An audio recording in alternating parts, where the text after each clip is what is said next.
open. Well, it was a meaningful step in the right direction. Certainly the separation of the 5 bipartisan bills, which in our view promote the health, the safety, and the economic well-being of the American people, need to move forward. Fucking Timu Obama. We're on this afternoon as a caucus to discuss what we believe is the best path. What is clear is that the Department of Homeland Security needs to be dramatically reformed. We share that view, as does Leader Schumer and Senate Democrats, in a variety of different ways. Body cameras should be mandatory. Masks should come off. Judicial warrants should. Now, you know what? I agree with the body cam should be mandatory, but absolutely. But the mask coming off, no go. No, they're literally trying to dox these people, to harass them and their family members, to intimidate them from joining ICE, intimidate them and coercing them not to join ICE if they want those threats on their family members to go away. So no, the mask stays on, but we can go ahead and give them body cams. I'm okay with that. I'm gonna have a controversial take here, so bear with me. Mm-hmm. I think that if they this is gonna sound horrible, they should unmask them and show the world what happened.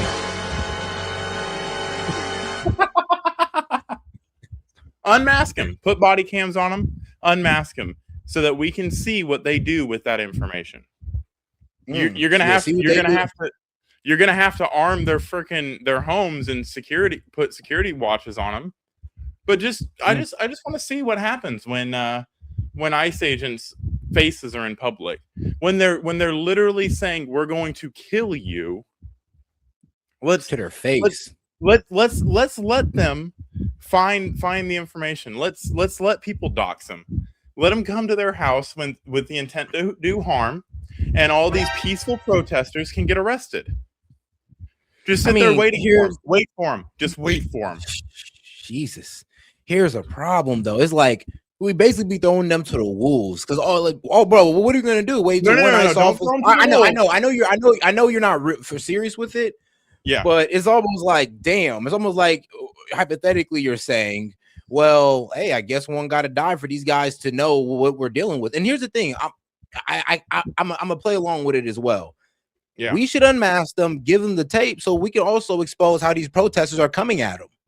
Yeah, and like it's all gonna be there on tape, so both sides are gonna be exposed: ICE's conduct and the conduct of the protesters. Yeah, and I mean, obviously, you can't do that because it would be completely unsafe for them. And I don't want to live in a world where we give terrorists. Because that's what they are. They are terrorists. If they're going to go do this, they are terrorists because they're doing this for political reasons. I don't want to give them more ammunition to do more harm. However, I'd like them to try. I'd like them to come to ICE agents' houses armed, ready to kill people, and have the federal marshals waiting right on the other side of the door. So as soon as they walk in the door, they get arrested. Yep, I would like for that too. But the problem with unmasking these guys is that you guys want them unmasked so you can sit there and coerce them not to want to be a part of ICE. Yeah, I mean, no man is going to sit there and risk their family safety for, I don't know, 80 to 100K. I mean, it's good money, but nothing's worth my family's safety. And that's what that's what they want. But all right. Mandatory. Masks should come off.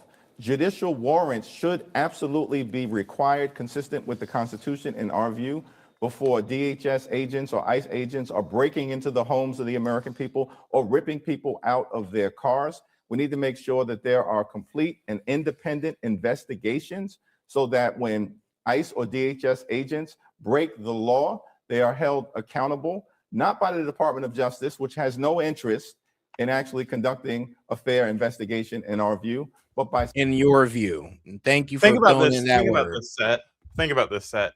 They are attacking random motorists in SUVs. What do you think is going to happen if they actually can refine that information and track down these agents? What do you think is going to happen then? They're attacking people out of in their SUVs, not even ICE agents, in SUVs. Bro, here's the thing though. He's saying the quiet part out loud. He's saying, no, we will not accept anything but a guilty verdict. Is F a fair investigation? It's all about a guilty verdict. A guilty verdict is a fair investigation to them. A non-guilty verdict or it's a lawful shot, they're gonna see that as this wasn't a fair investigation. This was very biased. I'm like, no, it's only biased because you didn't get the results you want. That's what they're going for. That's why when I exposed Sid, I was like, so will you accept the results of the investigation? Or if it doesn't go your way, are you gonna bitch and moan and look for things to complain about? And move the goalpost again. That's what I'm saying. No investigation is going to do anything for these people. We're going to have it regardless of what they want.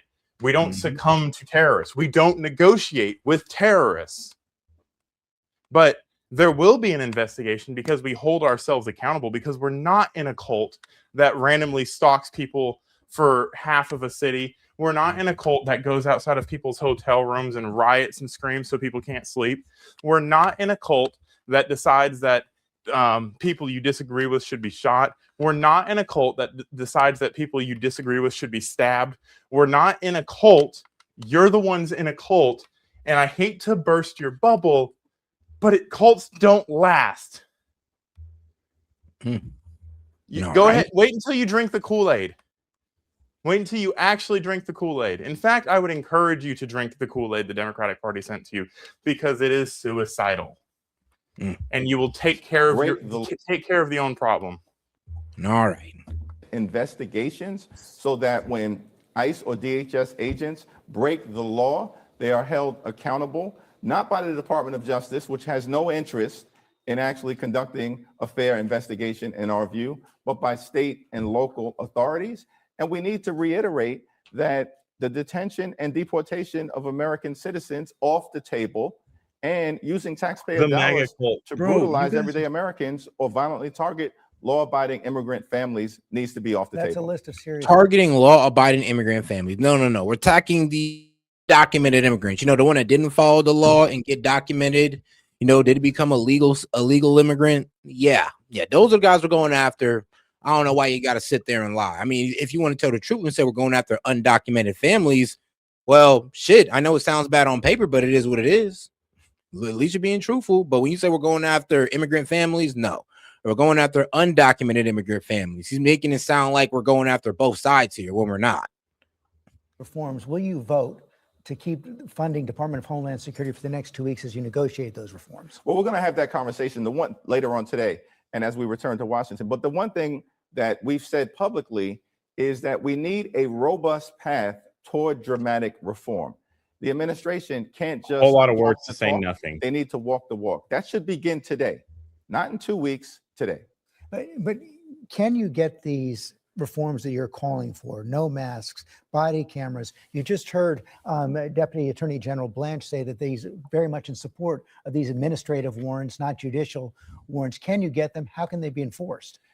The administrative warrants, in our view, aren't worth the paper they are written on. This is an extreme administration unleashing brutality on the American people using taxpayer dollars. So we absolutely, as a condition of moving forward, in my view, I think this is a broadly held perspective shared by Democrats in the House and the Senate, need judicial warrants. More importantly, George, it's a perspective held by the American people, and we're standing on their side. Even if you get the agreement, with Republicans in the Congress, can you trust the administration to actually enforce the changes? This is one of the, well, you're absolutely correct that this is an untrustworthy administration. They've been lawless from the very beginning. It's one of the reasons why we need to actually build these strict requirements. Lawless, but the Supreme Court goes in their favor every time, basically. But they're lawless. Okay, they not violated not one Supreme Court order, not one time, but they're operating lawlessly. Yeah. I mean, just because they don't listen to y'all crybaby federal judges doesn't mean anything. It gets taken up to the Supreme Court. And Trump is low-key got a good record with that. The only group of people that act the way Democrats act are children. That's how they're acting. No, I'm not. You are. No. Trump illegal. Trump do bad thing. Get out of here. Sorry about that, guys. Yeah, you're good.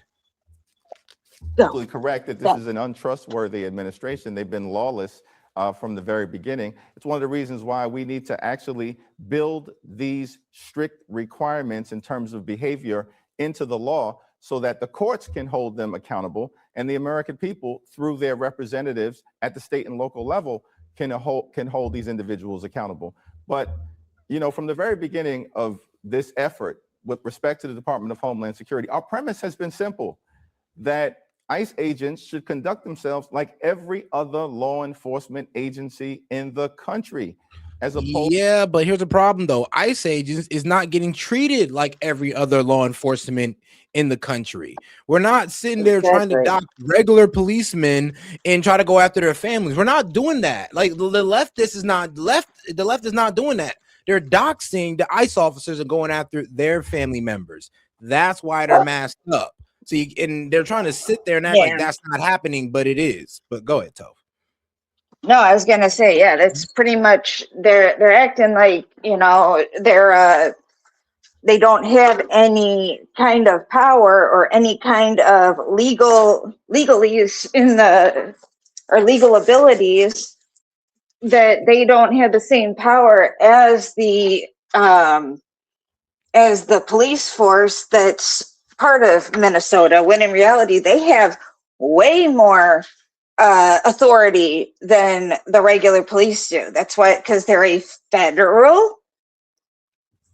a federal police force. Hey, Seth. Yeah.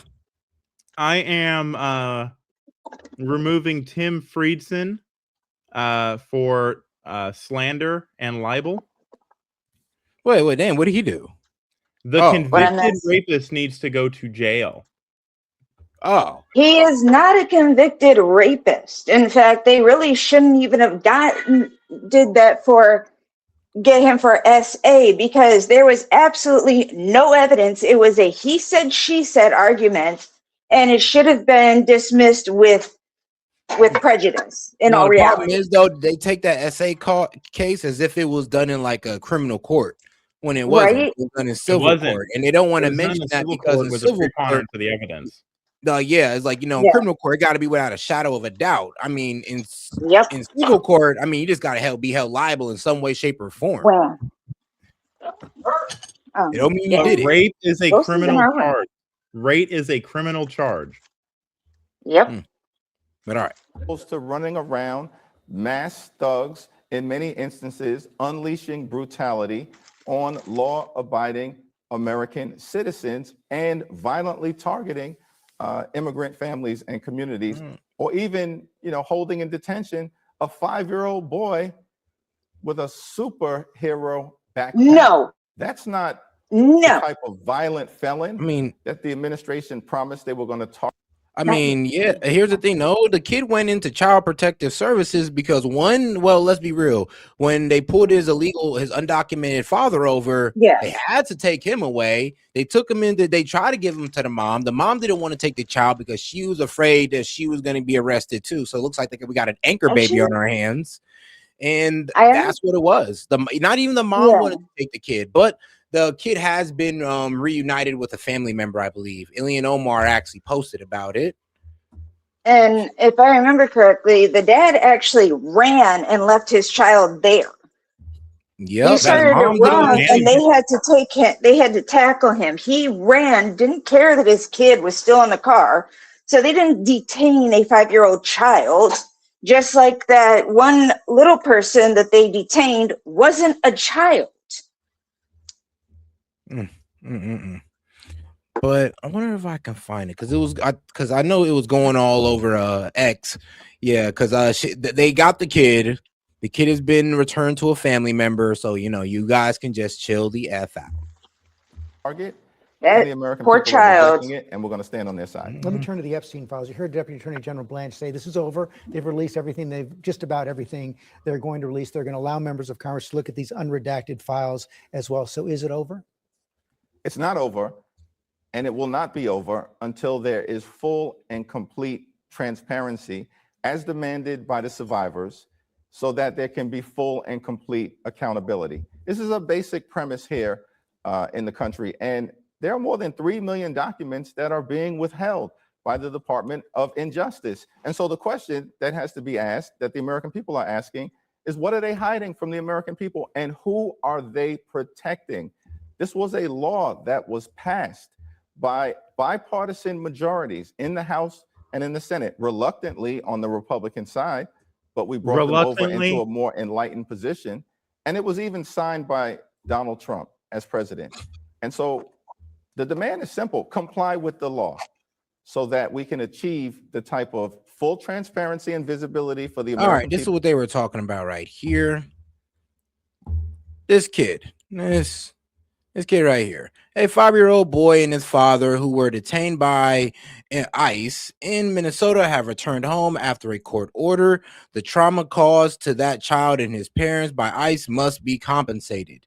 So they released him, and I'm pretty sure they verify he's an undocumented, but a court ordered. This is the problem in Minnesota. They're releasing the people we caught on a court order. AKA, well, we released him because, well, a judge said so, and not because, oh, he's been proven innocent or he's been proven not to be an immigrant. That's the problem. They let go of their detainees. That's, remember, one of the main things Tom Holman and Pam Bondi was talking about, letting ICE deport their detainees, the guys they capture on the street. Instead, Minnesota just releasing them back again. It's like, bro, how do you work with them? But that's what they were talking about. This adorable young child and his father right here. All right. Let's get back to it. Cute kid, though. So that we can achieve the type of full transparency and visibility for the American people about all the wrongdoing that occurred, and ensure that there can be accountability so that something like this reign of terror, never happens again. On the Epstein issue, as you know, the House Oversight Committee voted to hold President Clinton and Secretary of State Clinton in contempt. 9 Democrats voted for that resolution as well. It's probably going to come to the House floor this week. You've said you're against this contempt vote. Why are you against it? How are you going to advise other Democrats to vote? Well, we'll have a conversation about that when we return. I think our view is that my view, at least, is that the Clintons have engaged in good faith negotiations. No, they haven't. At an accommodation so that their testimony is offered with the Oversight Committee. Bro, so that's what I'm saying. It's wild. If Donald Trump was to do this and the Oversight Committee said, Donald, we need you to cut and testify from the Oversight Committee so we can get the story on Epstein. He just skipped it. You got to be going like, see, he's guilty. Clinton and Hillary Clinton and Bill Clinton literally does that. They literally called him in and say, look, you're all over the Epstein files. You're in a lot of pictures with them. And there's literally women saying that you're involved, bro. Come in and let's hear you out. He skips it and y'all say nothing. Nothing. And you know what? I would actually respect it if you said Don and Clinton need to be in jail. Oh, these pedophiles. I would respect it if you at least added Bill Clinton in there. I would disagree with you on the Donald Trump part and disagree with you on Bill Clinton because none of it's been proven without a shadow of a doubt. But at least you're being fair and mentioning both sides. Yeah, that's really crazy. For one, that them saying that he was doing, what was it? He was in good faith. No, that is not good faith. That is literally skipping out when on you a say I'm not going hearing. to do that, that's not good faith. Yeah, that's bad faith, and can get anybody else in a hell of a lot of trouble. It's just amazing how they were able to do that and nobody said anything. And now I'm finally hearing somebody talk about it. And he says, well, you got to understand, you know, they probably need to get their stuff ready and all that. I'm just like, what do you mean? Like, bro, they were kicking it with Epstein for years. What you mean get their story together? You mean probably, their lies? You know, they're making sure their lies all match up with each other's. And the Dems, bro, y'all kill me. This is why I say y'all don't hold your own accountable no matter what. If you're outraged about Donald Trump being on the Epstein files, you should be twice as outraged as Bill Clinton being called in to testify and him just dipping out on it. I mean, what does that tell you? To be quite honest with you. But and James Comer, the so-called chair of the Oversight Committee, he just needs to take yes for an answer, because it's clear that the Clintons are prepared to appear and to have recorded testimony so that there's a track record that everyone prepared to appear. Yeah. Well, I gotta hear the excuse again, but go ahead, Tove. I was gonna say, what do you mean they're prepared to appear? That doesn't. They have not appeared at all. I mean, it's just wild how they just can get away with it. But all right, Yeah. oh, and shout out to Pat Jagger and Nurse Terry Irvin. Appreciate you guys for the gifts last night. I forgot to shout y'all out. Our view is that my view at least is that the Clintons have engaged in good faith negotiations to try to arrive at an accommodation so that their testimony is offered with the Oversight Committee. And James Comer, the so-called chair of the Oversight Committee, he just needs to take yes for an answer, because it's clear that the Clintons are prepared to appear and to have recorded testimony so that there's a track record that everyone can subsequently evaluate. The notion that they're going to go after Secretary Clinton and Bill Clinton with criminal contempt, in other words, this is sort of a lock her up approach, seems completely inconsistent with the law if the goal is to actually try to get the information, as opposed to create a political spectacle. Do you think it's possible that they can reach? Hold on. What do you think you're doing with always bringing up Trump and the Epstein files and Trump was best friends with it? What do you think you're doing? You're doing the exact same thing you're complaining about being done to Bill Clinton. Yeah, that's. They must think people are stupid. Talk about defense. Man, I mean, it's crazy defense he's playing right now. The fact that he was able to word salad his way through, Bill Clinton got called in to testify about Epstein and he skipped out on it. So if the word salad around that after harping on Trump and Epstein for that long is crazy work. I don't even know how you bring yourself to that type of hypocrisy, but good job, man. Good job. I'm impressed. For the House votes on contempt? Yes, and I'm very hopeful that an agreement will be reached so that the testimony can be adduced and the chips will fall where they may. The Clintons are ready to testify. That's been made clear. The Republicans need to take yes for an answer. As you saw, I had several questions for Deputy Attorney General Blanche about conflicts of interest. The Republicans need to take yes for an answer. They told us no. They told the Republicans, no, we can't do it right now. There is no yes for an answer. No, this is what actually happened. They were told to come in and they said, no, we can't right now. Sorry, another time. And never made another time. Including about this new report in the Wall Street Journal showing that the National Security Advisor to the UAE made an investment in the Trump family company just before the inauguration. As you know, there's been several actions taken with the UAE since then. He says there's no conflict. How do you respond? Of course, there's a conflict. We have three issues of priority as House Democrats that we want to work on behalf of the American people. One, we have to drive down the high cost of living, of course, because America is too expensive. Donald Trump promised to lower costs on day one. Yes, and Donald Trump is trying his hardest, but it's really hard to do that when you guys got like people like Abigail Spanberger who promise to run on affordability, but then raise taxes and make things more unaffordable in our state. It's really hard to do that in places like California when you guys tax those guys into $5-7 gallons of gas. I mean, it's really hard to do it. I mean, I'm telling you, when you guys want to go on this whole green energy and raise electric prices in your areas, it's hard to. I mean, red states aren't shooting themselves in the foot on affordability, but all the blue states are and blue cities, and then they're going to blame Trump. Like, that's the problem. You don't hold y'all own base accountable. They'll continue to make things more unaffordable for you as long as you let them. As long as you keep letting them do so by letting them scapegoat on Trump. It's not Trump. Trump is not raising y'all sales tax. He's not raising y'all sales tax. They are. Yep. But somehow it's Trump's fault. Haven't gone down. They've gone up. Housing costs out of control. Grocery costs out of control. Utility bills, electricity bills, totally out of control. Healthcare costs, of course, childcare costs, all of it out of control. We need to deal with that. We need to fix our broken healthcare system, particularly in the midst of the assault that Republicans have launched. In their one big ugly bill, they enacted the largest cut to Medicaid in American history, ripping healthcare away from millions of people. And in that same bill, gave the Department of Homeland Security $191 billion, including $75 billion that went to ICE, so that taxpayer dollars could be used to brutalize the American people. We also need to clean up corruption. No, that's it. I'm bringing this point. Let's go ahead and go to mylifeelsewhere.com. Pretty cool website. We can compare the cost of living in certain places of states, cities, countries, and all this. I'd recommend you use these guys if you're about to move to a new city or state. But look at this right here, right? Cost in Virginia versus Ohio. Virginia is 23 0.3% more expensive than Ohio. Bro, we're talking about in restaurants, they pay 17% more in Virginia. Groceries pay 30%, 30.5% more in Virginia.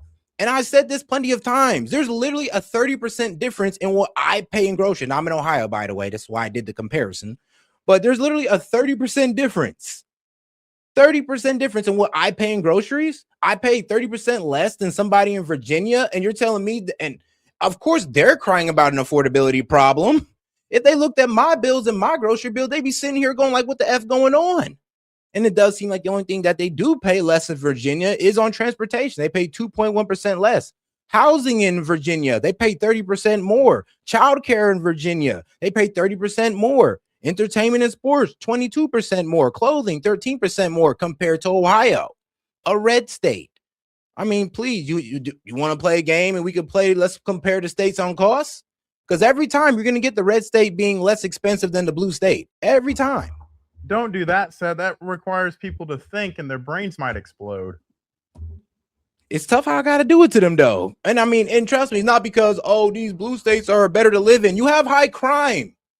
High crime. And then some of y'all inner cities are dirty as hell. Who want to live in that? I'm sorry. It's not about people wanting to live there. It's just that y'all made it so expensive to where they can't leave. Y'all holding them hostage through unaffordability. You sons of bitches. Yeah. All right. I'm chilling. Wherever it's found, in the Congress, at the Supreme Court, and certainly with the administration, I think the most corrupt administration in American history.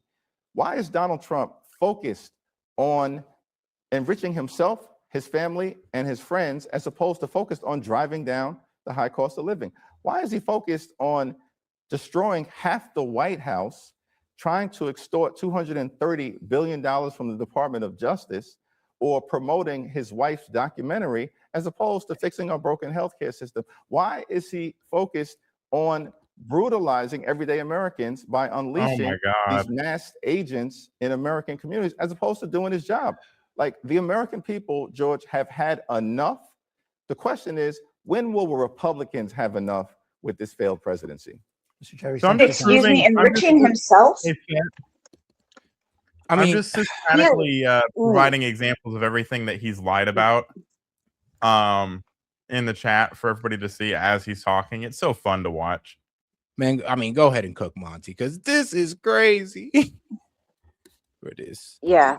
This is so crazy, man. The fact that he literally came out there and said that, like, oh, well, when are Republicans? Bro, we're not tired of it, bro. We're just tired of you guys constantly fighting back for no reason.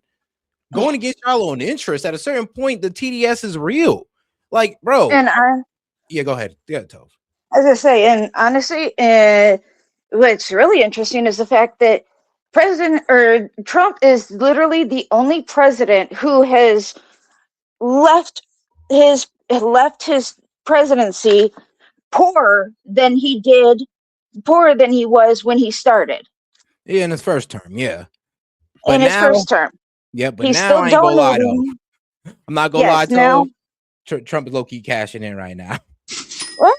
Yes. Yeah, he made about like what? Honestly, but here's the thing though, it's not really Trump, it's his companies that his son run that made $1 billion the last year, and they're like, oh,